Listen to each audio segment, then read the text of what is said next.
All right, Chinese scientists have unveiled a so-called super camera that is 5 times more detailed than the human eye and is equipped with AI, facial recognition, real-time monitoring, and cloud computing technology. Now, this 500 megapixel system can identify human faces instantly, even in a crowded sports stadium. For more on this technology, let's turn to investigative journalist Ben Swan. Hey there, Ben. So expand on the specs of this camera for us, if you will, and what this technology means for our future and the future of privacy. Yeah, it's pretty interesting. As you said, this is a 500 megapixel camera that apparently can instantly identify, because of its cloud computing technology and AI features, can instantly identify a person in a crowd of tens of thousands of people. For instance, a person, as you said, who's inside of a stadium. It can take still images and it can take video images. But what's really interesting about this, of course, is that the camera itself, set aside the privacy, we can talk about that in a minute, but just the camera itself would require such an immense amount of space within it, and the cloud computing systems would have to be so massive to be able to store all these images and to be able to instantly recognize. Because remember, you're talking about a highly advanced photo image, which has the more clear that image is, the larger the image is, therefore the more space it takes.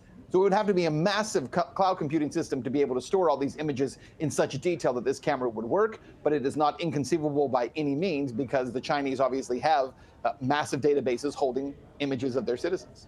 Yeah, I mean, 5 times more detailed than the human eye, Ben. I mean, that's just mind-blowing. So how concerned should we be that this camera it's not just a camera, but like you said, it's equipped with AI, it has real-time cloud computing technology. I mean, what does that do for or to us?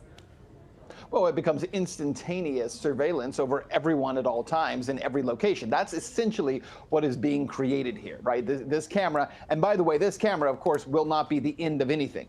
It is only the next step in this developmental process. But this camera in particular, what it would be able to do is in any kind of a large public place, be able to instantly and constantly monitor and track all the individuals who are there at the moment that they are there. This is not a system where you're going back later and surveilling and looking for who was at this, for instance, soccer game.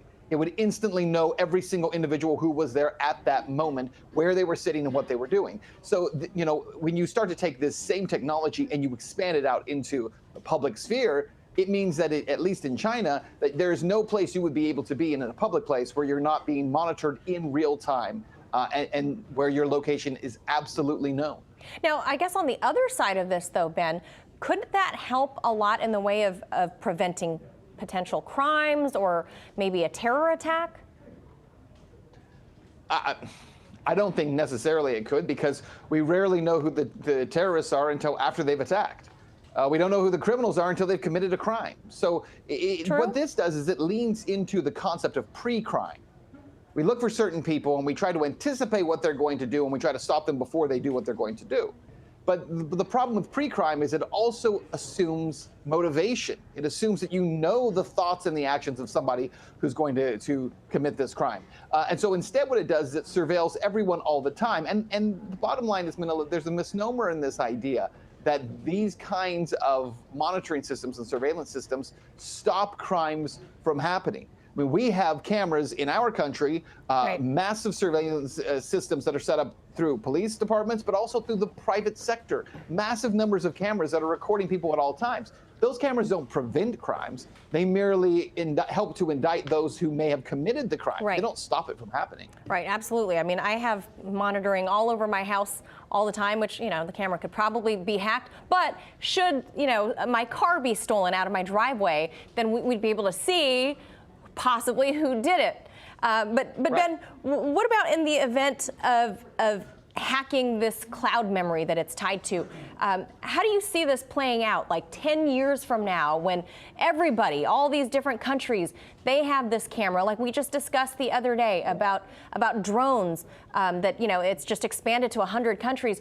When everybody has this technology and the cloud for them gets hacked, doesn't this serve to really create a fully encompassed surveillance state where it's not only the state looking at you, but now hackers are looking at you and people with, bad intentions?